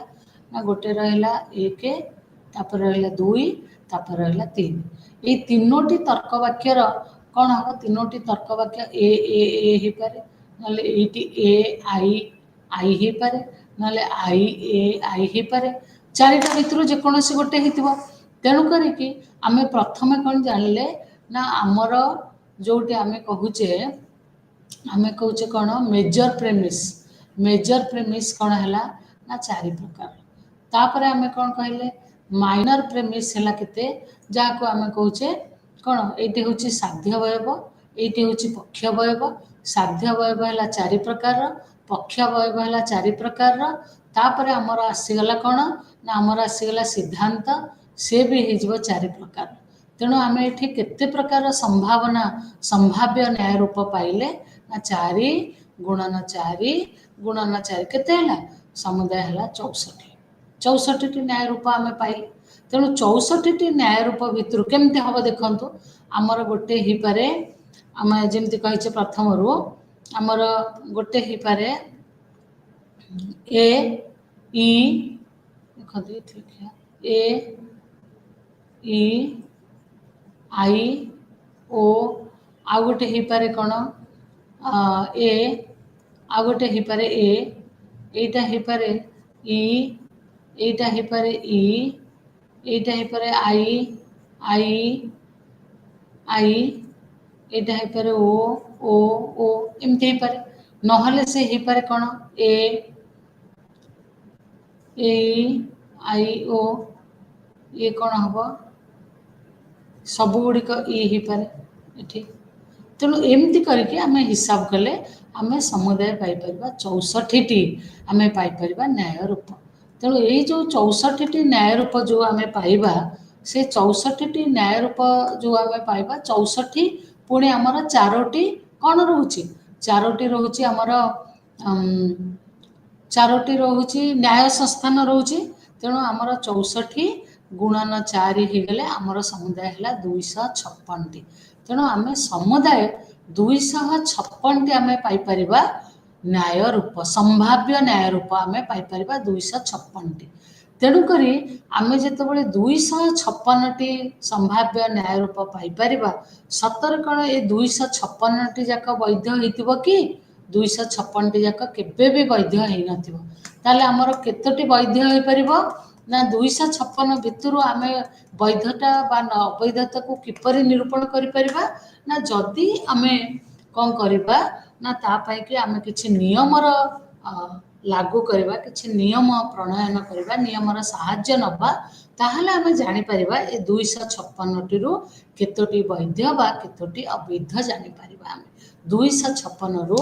ଆମେ ଜାଣିଛେ କେତୋଟି ବୈଧ ନା 19ଟି। 256ରୁ ଆମେ ଜାଣିଛେ କେବଳ 19ଟି ହେଉଛି କ'ଣ ନା 19ଟି ହେଉଛି ବୈଧ, ଏବଂ ଆଉ ଯଦି ଆଉ 5ଟିକି ମିଶେଇବା ସମୁଦାୟ 24ଟି ବୈଧ ହେବ, ଆଉ ସବୁ ଅବୈଧ ହେଇଯିବ। ତାହେଲେ ସେଇ ଯେଉଁ ନିୟମ ଗୁଡ଼ିକ ନେବା, ନିୟମର ସାହାଯ୍ୟ ନେବା, ଯେଉଁଥିରେ ଆମେ ତାର ବୈଧତାକୁ ନିରୂପଣ କରିପାରିବା, ସେଇ ନିୟମ ଗୁଡ଼ିକ ତାହେଲେ ଆମେ କ'ଣ କ'ଣ ଜାଣିବା। ପ୍ରଥମ ନିୟମଟି ଆମେ କହୁଛେ କ'ଣ ନା ଆମର ଯେଉଁ ନିୟମ କଥା କହୁଛେ, ସେ ନିୟମରେ ଆମେ ପ୍ରଥମେ ଜାଣୁଛେ କ'ଣ ଯେ ମଧ୍ୟପଦଟି ଅନ୍ତତଃ ଥରେ ବ୍ୟାପ୍ତ ହେବା ଦରକାର। ମଧ୍ୟପଦଟି ମୁଁ ମୋର ପୂର୍ବ କ୍ଲାସରେ କହିଛି ବ୍ୟାପ୍ତର ଅର୍ଥ କ'ଣ ନା ଯେତେବେଳେ ଯେଉଁ ପଦଟିର ସମଗ୍ର ବାଚ୍ୟାର୍ଥ ସମସ୍ତଙ୍କ ବିଷୟରେ କୁହାଯାଇଥାଏ, ସମସ୍ତ ସଭ୍ୟଙ୍କ ବିଷୟରେ କୁହାଯାଇଥାଏ, ସେତେବେଳେ ସେହି ପଦଟି ବ୍ୟାପ୍ତ ବୋଲି ଆମେ କହିଥାଉ। ତେଣୁକରି ଆମେ ଏଠି ଜାଣିପାରିବା କ'ଣ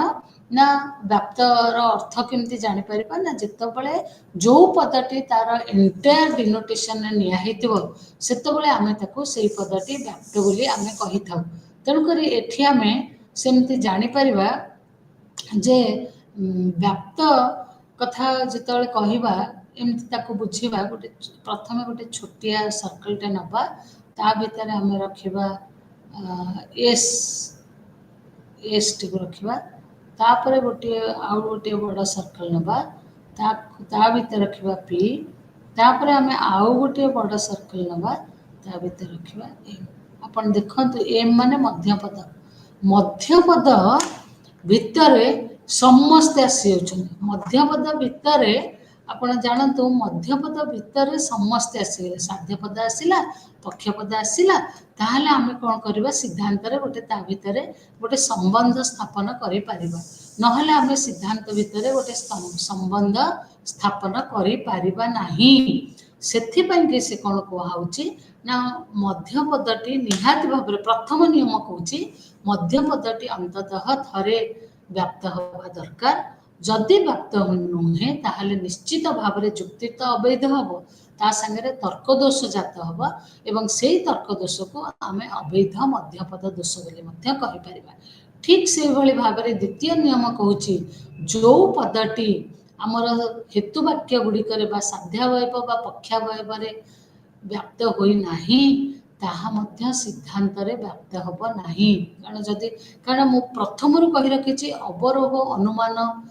ତ ଆପଣମାନଙ୍କର ତ୍ରିପଦୀ ଯୁକ୍ତି ଗୋଟେ ପ୍ରକାରର ଅବରୋହ ଅନୁମାନ। ଅବରୋହ ଅନୁମାନରେ ଆମେ କ'ଣ କରିଥାଉ ନା ଅବରୋହ ଅନୁମାନରେ ଆମେ ପ୍ରଥମେ ଜାଣିଥାଉ ଯେ ଏଇଟାରେ ସିଦ୍ଧାନ୍ତ ସବୁବେଳେ ଯାହା ହେତୁ ବାକ୍ୟରେ ଅଛି ସେତିକି କଥା କହିପାରିବ କି ତାଠୁ କମ୍ କହିପାରିବ, କିନ୍ତୁ କୌଣସି ସମୟରେ ତାଠୁ କିଛି ଅଧିକ କହିପାରିବ ନାହିଁ।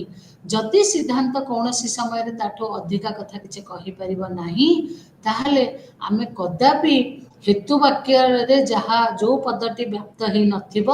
ସିଦ୍ଧାନ୍ତରେ ମଧ୍ୟ ସେ ବ୍ୟାପ୍ତ ହେବ ନାହିଁ। କାରଣ ବ୍ୟାପ୍ତ ହେବାର ଅର୍ଥ କ'ଣ, ଆମେ ଅଧିକା କହୁଛେ, କିନ୍ତୁ ଯଦି ଆମେ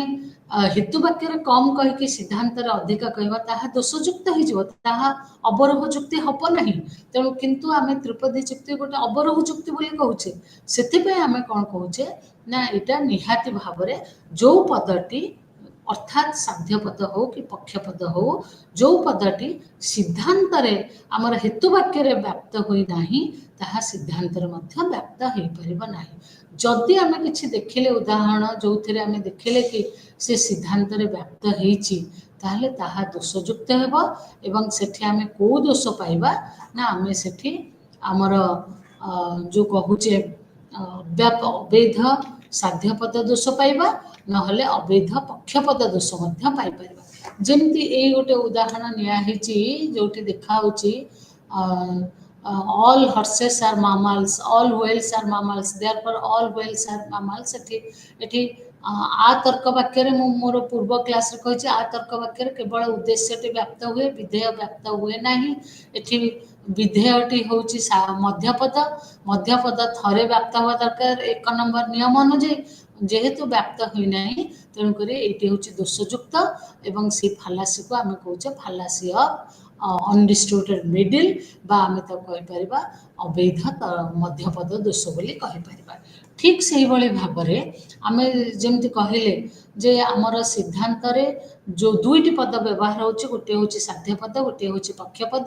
ସେଇ ଦୁଇଟି ପଦ ଅବ୍ୟାପ୍ତ ଥିବେ ଯଦି ହେତୁ ବାକ୍ୟରେ ଏବଂ ସିଦ୍ଧାନ୍ତରେ ବ୍ୟାପ୍ତ ହେଇଥିବେ ତାହା ମଧ୍ୟ ତର୍କ ଦୋଷ ହେଇଯିବ। ଏବଂ ସେହି ତର୍କ ଦୋଷକୁ ଆମେ ଦୁଇ ପ୍ରକାର କହିବା, କାରଣ ସାଧ୍ୟ ଆଉ ପକ୍ଷପଦ ଜନିତ ଏଗୁଡ଼ିକ ତର୍କ ଦୋଷ, ତେଣୁ ତାକୁ ଆମେ ଅବୈଧ ସାଧ୍ୟପଦ ଦୋଷ ବୋଲି କହିପାରିବା, ନହେଲେ ଅବୈଧ ପକ୍ଷପଦ ଦୋଷ ବୋଲି ମଧ୍ୟ କହିପାରିବା। ଯେଉଁ ତ୍ରିପଦୀ ଯୁକ୍ତିରେ ଆମେ ଦେଖିଲେ ସାଧ୍ୟ ପଦଟି, ଯେମିତି ଏଠି ଦେଖୁଛେ ଆମେ ସମସ୍ତ ସୋଫା ହେଉଛି ଚେୟାର, କୌଣସି ରେକ୍ଲାଇନ୍ ନୁହେଁ, ସୋଫା ନୁହେଁ, କିନ୍ତୁ ଏଠି ଯେତେବେଳେ କହୁଛେ କୌଣସି ରେକ୍ଲାଇନ୍ ଚେୟାର ନୁହେଁ, କିନ୍ତୁ ଏଇଠି ହେଉଛି କ'ଣ ସାମାନ୍ୟ ନଞ୍ଜର୍ଥକ, ସାମାନ୍ୟ ନଞ୍ଜର୍ଥକରେ ଉଭୟ ପଦ ବ୍ୟାପ୍ତ ଅଟନ୍ତି, କିନ୍ତୁ ଏଠି ସେଇ ସାଧ୍ୟ ପଦଟି ସାଧ୍ୟାବୟବରେ ବ୍ୟାପ୍ତ ହୋଇନାହିଁ। ସେଥିପାଇଁ ଏଇଟା ମଧ୍ୟ ଗୋଟିଏ ଦୋଷ ସୃଷ୍ଟି ହେବ ଏବଂ ଏଇ ଦୋଷଟି କ'ଣ ସାଧ୍ୟ ପଦକୁ ନେଇକି, ସେଥିପାଇଁ ଆମେ ଯେଉଁ ଫାଲାସିଟି ପାଇବା ତାକୁ କହିବା ଅବୈଧ ସାଧ୍ୟପଦ ଦୋଷ ବୋଲି କହିପାରିବା। ସେମିତି ଆମର କ'ଣ ହେବ ନା ଏଇଟା ସାଧ୍ୟପଦକୁ ନେଇକି ହେଇଛି, ସେମିତି ପକ୍ଷପଦକୁ ନେଇକି ମଧ୍ୟ ହେଇପାରିବ, ତାକୁ ଆମେ କହିବା ଅବୈଧ ପକ୍ଷପଦ ଦୋଷ। ଅବୈଧ ପକ୍ଷପଦ ଦୋଷ କେତେବେଳେ ଜାତ ହେବ ନା ଯେତେବେଳେ ଆମର ପକ୍ଷପଦଟି ସିଦ୍ଧାନ୍ତରେ ବ୍ୟାପ୍ତ ହେଇଥିବ କିନ୍ତୁ ପକ୍ଷାବୟବରେ ବ୍ୟାପ୍ତ ହେଇନଥିବ,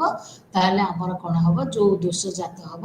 ଆମେ ତାକୁ କହିବା କ'ଣ ନା ଆମେ ତାକୁ କହିବା ଅବୈଧ ପକ୍ଷପଦ ଦୋଷ ବୋଲି କହିପାରିବା। ତେଣୁ ଏଇଟି ହେଉଛି ଆମର କ'ଣ ନା ପ୍ରଥମ ନିୟମ ଏବଂ ଦ୍ୱିତୀୟ ନିୟମକୁ ନେଇକି ଏଇ ତର୍କ ଦୋଷ ଗୁଡ଼ିକ ଆମେ ଦେଖିବାକୁ ପାଇଲେ। ଠିକ୍ ସେମିତି ଆମେ ପୁଣି କ'ଣ ଦେଖିବା, ଆଉ କ'ଣ ତର୍କ ଦୋଷ ଦେଖିବା ନା ଆମେ ଦେଖିପାରିବା ଯେକୌଣସି ଗୋଟେ ପଦ ଯଦି ସେ ସିଦ୍ଧାନ୍ତରେ ବ୍ୟାପ୍ତ ହୋଇଛି ତାମାନେ ସେ ନିଶ୍ଚିତ ଭାବରେ ହେତୁ ବାକ୍ୟ ଗୁଡ଼ିକରେ ବ୍ୟାପ୍ତ ହୋଇଥିବା ଦରକାର। ଏଇ ଦେଖନ୍ତୁ ଏଇ ଯେଉଁ 1 ନମ୍ବର ନିୟମ ବା 2 ନମ୍ବର ନିୟମ, 3 ନମ୍ବର ନିୟମ, ଏ ସବୁ ଗୁଡ଼ିକ ଆପଣ ଦେଖନ୍ତୁ ଏଗୁଡ଼ିକ ଗୁଣକୁ ନେଇକି ହେଇଛି, ଏଗୁଡ଼ିକ ପରିମାଣକୁ ନେଇକି ହେଇଛି,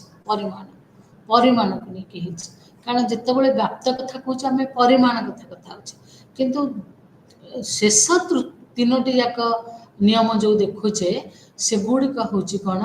ନା ଗୁଣକୁ ନେଇକି ହେଇଛି। ତେଣୁକରି ଆମେ ଦେଖୁଛେ ଚତୁର୍ଥ ନିୟମଟି କ'ଣ କହୁଛି ନା କୌଣସି ଦୁଇଟି ନଞ୍ଜର୍ଥକ ହେତୁ ବାକ୍ୟରୁ ସିଦ୍ଧାନ୍ତ ସମ୍ବନ୍ଧ ନୁହେଁ। କାହିଁକି? କାରଣ ନଞ୍ଜର୍ଥକ ହେତୁ ବାକ୍ୟ ଯେତେବେଳେ ଆମେ କହୁଛେ ଦୁଇଟି ପଦ, ଗୋଟେ ହେଲା ଏସ୍, ନଞ୍ଜର୍ଥକ ମାନେ ଆମେ କହୁଛେ ତାର ସମ୍ବନ୍ଧ ନାହିଁ। ଏସ୍ ହେଲା ଗୋଟେ ପଦ ଆଉ ପି ହେଲା ଗୋଟେ ପଦ, ଆ ଭିତରେ ସମ୍ବନ୍ଧ ନାହିଁ। ଯେତେବେଳେ କିନ୍ତୁ ଆଗ ଉଦାହରଣଟିରେ ଦେଖନ୍ତୁ ମୁଁ ସମ୍ବନ୍ଧ ଏଠି ପ୍ରତିଷ୍ଠା କରିଛି, ଯେଉଁଥିରେ ମୁଁ କହିପାରିବି ସମସ୍ତ ଏସ୍ ପି ଅଟନ୍ତି ଏବଂ ସମସ୍ତ ଏସ୍ ଆଉ ପି ଏମ୍ ଅଟନ୍ତି, କିନ୍ତୁ ଏଠି ସମ୍ବନ୍ଧ ଗୋଟେ ପ୍ରତିଷ୍ଠା କରିପାରୁଛୁ, କିନ୍ତୁ ଏଠି ମୁଁ ସେଇଭଳି ଭାବରେ ଗୋଟେ ସମ୍ବନ୍ଧ ପ୍ରତିଷ୍ଠା କରିପାରୁନାହିଁ। ତେଣୁକରି ଦୁଇଟି ଯାକ ଯଦି ହେତୁବାକ୍ୟ ନଞ୍ଜର୍ଥକ ହେବେ ତାହେଲେ ଆମେ ମଧ୍ୟପଦଟିକୁ କାହା ସହିତ ସମ୍ପର୍କିତ କରିପାରିବା ନାହିଁ। କିନ୍ତୁ ଆମର ନିୟମ କ'ଣ କହୁଛି ଯେ ଆମେ ସିଦ୍ଧାନ୍ତରେ ଯେଉଁ ପକ୍ଷ ଆଉ ସାଧ୍ୟ ମଧ୍ୟରେ ସମ୍ବନ୍ଧ ପ୍ରତିଷ୍ଠା କରୁଛେ,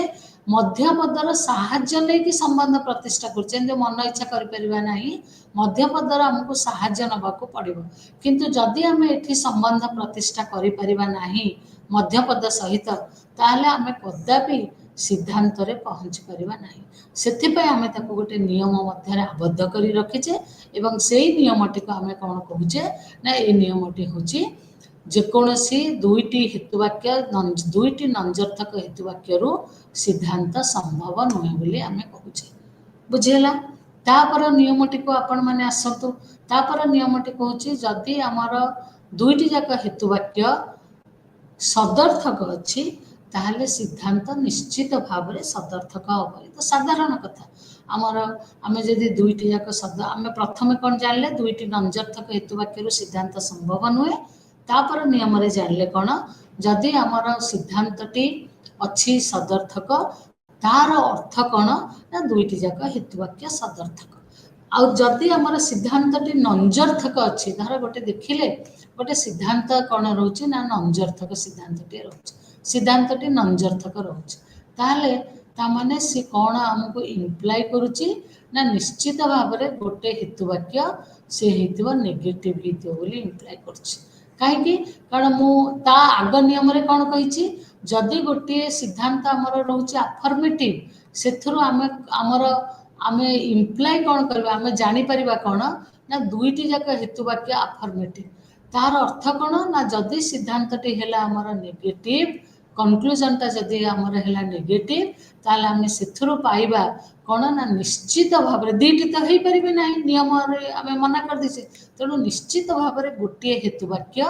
नेगेटिव थी नंजर्थक थी ए नियम गुड़िक आउ थे मुझे आपण मान आलोचना करदे कारण यही जो नियम आमको साहाय्य करिबो गोटे त्रिपदी जुक्तिर वैधता को निरूपण करिबारे सेतिबाई ए नियम को आमे कोन कहूचे ना 6टी नियम कथा एठी कुहाउची प्रथम नियमटी कोन कहूची ना कहूची जे मध्य पदटी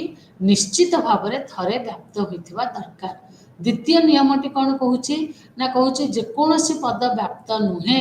ताहा केबे भी सिद्धांत रे जे कोनोसी पद व्याप्त नुहे ताहा हेतुवाक्य व्याप्त हो पार ना जदि हम ताहले सेठी अवैध जुक्ति हो संगे तर्क दोष जात हम सेमती आम कहूचे कौन ना आम कहूचे जे जोटी सिद्धांत रे जो पदटी व्याप्त सी आमर तो हेतुवाक्य व्याप्त होता दरकार ये सब गुड़िक तीनोटी जाक नियम परिमाण को लेकिन आम करे सेमती बर्तमान आसतु आम गोटे नियम करवा जो थे कि आम कौन करवा माने गुण को लेकिन कौन नियम हो पार से विषय आलोचना करवा तेणु गुण को लेकिन आमर कौन नियम हो पार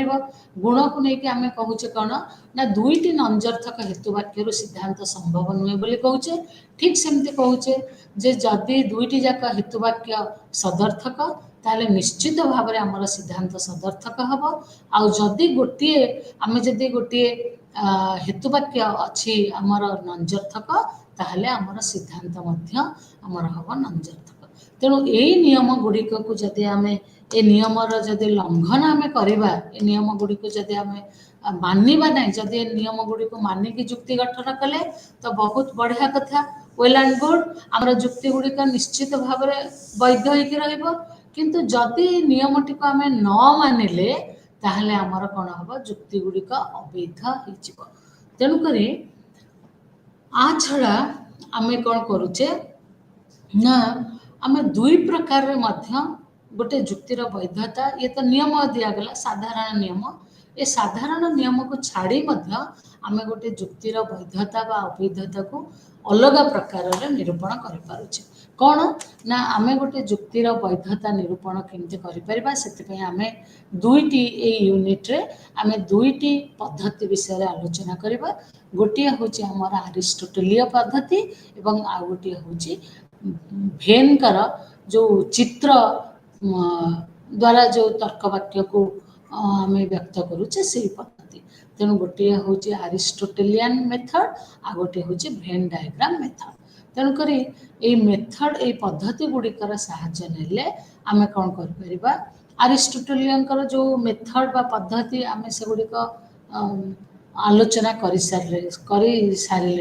कहीं ना आम से प्रथम कहले अरिस्टोटल 6टी नियम कथा कहते गुण एवं परिमाण को नहीं से 6टी नियम जदि पालन करवा ताहले आम कौन करवा जे आम निश्चित भाव में जो जुक्ति गठन करवा से जुक्ति वैध हो किंतु जदि नियम मानिले नहीं ताहले आमे कोन करबा जुक्तिटी तो केवल अवैध हब नहीं ता संगरे मध्य किछि दोष सृष्टि हब से दोष गुडी को आमे तर्क दोष बोली कहिताउ जोटा कि आमे काली मध्य किछि आलोचना करितिले तेणु एठी निरपेक्ष त्रिपदी जुक्ति बा त्रिपदी जुक्ति रे साधारणतः जो दोष गुडी सृष्टि हुए वर्तमान से विषय टिके टिके आलोचना करदेबा प्रथम रु मु जेतेबेले संज्ञा देइछि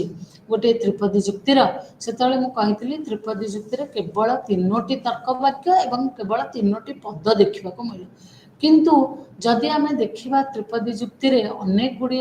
त्रिपदी जुक्ति रे तीनोटी पद न थाय कि चारोटी पद थिबो ताहले त हमर एटी नियमर लंघन होला आमर जो संज्ञा जो जहाँ कहुई त्रिपदी जुक्ति रे तीनोटी तर्क वाक्य एवं तीनोटी पद से नियमटी को आमे माने ना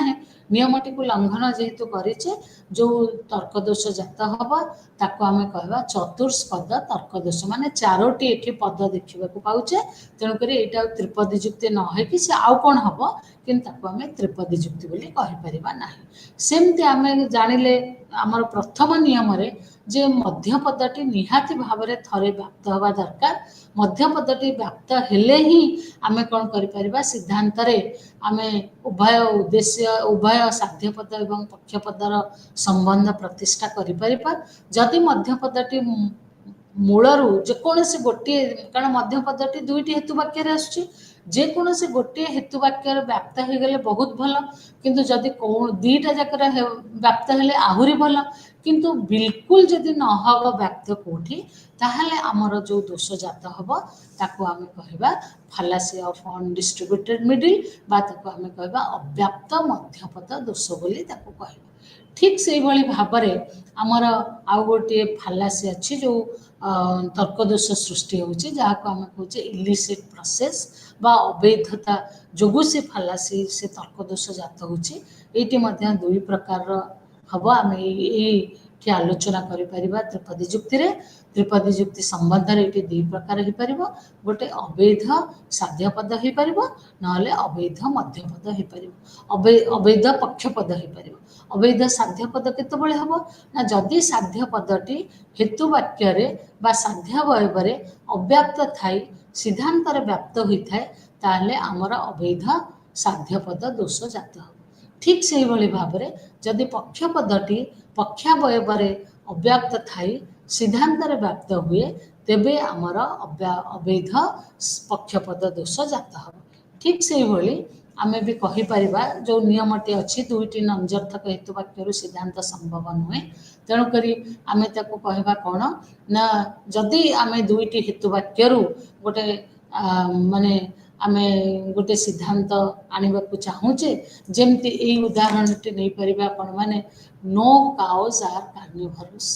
कौनसी गाई मांसाहारी प्राणी नुहंती तापर कौन है some animals are not carnivorous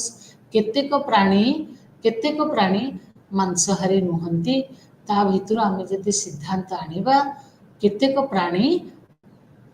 गाई नुहंती ताहले एठी जो दोष जात हबो से दोष को आमे कहबा फालासी ऑफ एक्सक्लूसिव प्रेमिसेस कारण हमर नियम होची नियम कोन रहउची ना हमर नियम कहउची गोटे नंजर्थक तर्क वाक्य रे उभय पद जो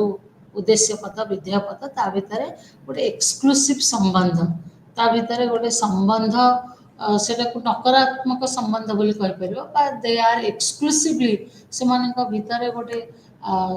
एक्सक्लूसिव रिलेशन बोली जो आमे ताको कहउचे तेणु करी सेठी जो दोष जात हबो ताको आमे कहि परिबा फालासी ऑफ एक्सक्लूसिव प्रेमिस बोली कहि परिबा सेमती आमर आ गोटे होची कोन ना आम जानिचे गोटे जदि सिद्धांत गोटे 6 नंबर नियम रे आमे कहले कोन जदि गोटे हेतु वाक्य आमर रहि जिवो नंजर्थक ताहले आमर सिद्धांत रहिबो नंजर्थक किंतु आमे से नियमटी को मानिबा नाही न मानिकी आमे कोन करिबा आमे जदि न मानिकी आमे कोन करिबा जदि दुईटी जदि गोटे हेतु वाक्य नंजर्थक थाई कि सेथरो गोटे सदर्थक सिद्धांत रे उपनीत हबा ताहले जो फालासी हबो ताको आमे कहबा drawing an affirmative conclusion from a negative premise ता माने कोन गोटे सदर्थक हेतु गोटे सदर्थक सिद्धांत आम गोटे पाचे कौथुरु ना गोटे नंजर्थक हेतुवाक्य पाचे यह दोषयुक्त हो सेमती आम जानुचे कौन ना दुईटी जाक जदि आमर आंशिक तर्कवाक्य बा दुईटी जाक जदि आमर विशेष तर्कवाक्य से दुईटी जाक विशेष तर्कवाक्य आम ताकू कौन करुचे ना दुईटी जाक विशेष तर्कवाक्य जदि रही से दुईटी जाक विशेष तर्कवाक्य जदि आम गोटे सिद्धांत उपनीत होचे ताहले आमे ताकू कहवा कौन ना से दुईटी जाक को कहीदेवा फालासी ऑफ एक्जिस्टेंशियल फालासी बोली ताकू आमे कहि पारिबा। तेणुक आ व्यतीत आमे मध्य ये गला आमर आरिस्टोटेलियनकर नियम अनुजाई आमे कौन करुचे जुक्तिर गोटे जुक्ति वैध कि अवैध बोली ताको निरूपण करुचे। तापर आसिक आमे देखिबा भेन केमती कहउचंती गोटे जुक्ति वैध बा अवैध बोली केमती कहउचंती से विषय रे आमे टिके आलोचना करिबा। भेन का कथा को जिबा आगुरु आ ए ई ओ तर्कवाक्य को जिबा आगुरु मु आ गोटे कथा कहि रखिबी जोटा कि मु कहि सारिथिली केमती आमे भेन कर इठी देखंतु आमे केमती भेन कर गोटे जगार आम जो ए तर्कवाक्य को आम उपस्थापन करछे आम कहूचे तर्कवाक्य रे दुईटी आमर पद अच्छी गोटे रोचे कौन गोटे रोचे उद्देश्य पद एवं आउ गोटे रोचे विधेय पद आम रोचे तेणु उद्देश्य पद एवं विधेय पद रोचे उद्देश्य पद हूँ गोटे श्रेणी विधेय पद हूँ आउ गोटे श्रेणी तेणु उद्देश्य पदरे आम कौन करछे उद्देश्य पद गोटे श्रेणी विधेय पद गोटे श्रेणी तेणुक दुईटी जाक श्रेणी पे आम दुईटी गोलाकार कृति आम नहीं जाऊे दुईटी जाक श्रेणी पे तेणुक एठी आम कौन करवा ना जो दुईटी श्रेणी पे दुईटी गोलाकार कृति नौचे तेणु से प्रत्येक गोलाकार कृति जेहेतु गोटे तर्कवाक्य आम संबंध कथा कथा हो उद्देश्य विधेय सांगे तेणु गोटे गोलाकार कृति आउ गोटे गोलाकार कृति उपरे चढ़ी माड़िकी रही आम कौन करवा ताको बुझीपर जे ये हूँ देखु ये हूँ गोटे आमर कौन ये आम बुझीपारे ये हूँ गोटे तर्कवाक्य को आम ये उपस्थापन करुचे तेणु से जो तर्कवाक्य को जितेबाला उपस्थापन करवा केमती तर्कवाक्य को उपस्थापन करवा ना तर्कवाक्य को उपस्थापन करने को हेले आमको देखा पड़ो कौन ना प्रथमे आमको बुझा पड़ो तार अर्थ आर अर्थटी कौन ना समस्त उ बी अटंती तामाने जितेबाला मुझे समस्त मनीष मरणशील अटंती तार अर्थ कौन ना एमती कहीं गोटे मनीष ना जे कि मरब ना तामाने जो स्थान रे मनीष थिबो किंतु मरणशील नथिबो से स्थानटी कहीं सेमिति गोटे भी सभ्य नथिबे तेणु सेठी को आम कौन कहवा ना ताको आम कहवा ये हूँ आमर हूँ आ तर्कवाक्य तेणु से जगटी को आम सेड करदे माने तार अर्थ कौन कहीं सभ्य नहांती बोली आम जापर ठीक सेमती आम कौन करुचे ना गोटे ए तर्कवाक्य को मध्य उपस्थापन करवा ए तर्कवाक्य आम कौन देखा ना ए तर्कवाक्य देखा सेमती तर्कवाक्य माने दुईटी जाक ऊपर चढ़ी रही ए तर्कवाक्य आम कौन कहे समस्त कौन सी मनुष्य अमर नुहंती तामाने एमिति गोटे भी सभ्य पाइबा नाही जी मनुष्य हिथिबो एवं ता संगे से अमर हिथिबो एमिति गोटे सभ्य आम पाइबा कि पाइबा नाही तेणुक से कि आम ए तर्कवाक्य आपण देखंतु ए तर्कवाक्य आम कौन करछे एटी को से आम कौन करछे ताको पूरा संपूर्ण भाव ताको आम खाली ताको सेड कर देचे बा ताको कौन सी सभ्य नाही बोली आम कहि देउचे तेणु ये है आमर भेन का अनुजाई ये भाव में आम व्यक्त कर बर्तमान आसवा आम ई तर्कवाक्य को ई तर्कवाक्य केतेक छात्र बुद्धिमान अटंती तामाने ये छात्र समाज ये है बुद्धिमान ता भीतर किछि सभ्य अछंती सेतिपे सभ्य अछंती बोली मु गोटे एक्स लिखि देछि ठीक से भली आसंत आमर ओ प्रपोजिशन को बा ओ तर्कवाक्य को ओ तर्कवाक्य मु कहूँ केतेक छात्र छात्र पे ए गोलटी नेली एवं बुद्धिमान पे ए गोलटी नेली केतेक छात्र बुद्धिमान नुहंती तामाने एमिति किछि छात्र अछंती जे बुद्धिमान नुहंती से माने एई भीतर आसीबे सेतिपे एठी गोटे एक्स लिखि देली ए त गला तर्कवाक्य को हम केमति उपस्थापन करूचे किंतु वर्तमान भेन केमति हमर गोटे सिलोजिज्म को बा गोटे त्रिपदी जुक्ति को केमति तांकर चित्रकृति माध्यम रे तांकर डायग्राम माध्यम रे केमति उपस्थापन करछन्ते देखिबा हमर जेतेबेले आमे कथा होचे जेतेबेले गोटे आमे कथा होचे हमर कथा होचे आमर ए विषय कौन गोटे त्रिपदी जुक्ति विषय कथा होचे आम देखुचे त्रिपदी जुक्ति तीनोटी पद रही गोटे रही प रोचे गोटे म रोचे गोटे स रोचे तीनोटी पद रोचे तेणु तीनोटी पद कि आगुरी जमी दुईटी पद दुईटी गोल नौले एठी सेमती किंतु आम तीनोटी पद कौन करवा तीनोटी गोल नवा गोटे हूँ प्रथम गोलटी हूँ आमर साध्य पद स द्वितीय गोलटी हूँ प कि मध्यपद जेहेतु दुईटी जाक उपर संबंध स्थापन करुच्ची तेणु ये दुईटी जाक गोल को केमती से स्पर्श करके आम से भाव में तीनोटी जाक गोल को परस्पर उपर चढ़ेकी नौचे तेणु यही जो भागटी देखूँ आप जहाँ भागटी जमी आम कर्सरटी जाऊँगी देखूँ ये भागटी केवल एस अच्छी पी नहीं कि एम नहीं तेणु पी नहीं ताको आम करदे पी बार म प बार म नहीं तापर करदे म बार ताहले एतिकी जो जगह आम कहले ताको आम कहले एस पी बार म बार सेमती तार विभिन्न प्रकार श्रेणीकरण कराई केवल एतिक जेतिक रहिला सेतिकर देखंतु सर किछि सभ्य अछंती पर किछि सभ्य अछंती मर मध्य किछि सभ्य अछंती एई भली भाबरे आपण ताको व्यक्त करि परिबे तेणुकरी भेन को द्वारा मु केवल ये समय कम जो मु गोटे उदाहरण नहीं पारि जोटी एठी आमे गोटे नेले गोटे त्रिपदी जुक्ति जो लिखाई समस्त प म अटंती समस्त स म अटंती अतएव समस्त स प अटंती देखो तीनोटी आम गोल नेले परस्पर ऊपर चढ़ी रही प्रथम गोलटी नेले क्या स पाई द्वितीय गोलटी नेले प पाई तृतीय गोलटी जेहेतु मध्यपद तेणु सी स आ प ऊपर माड़िकी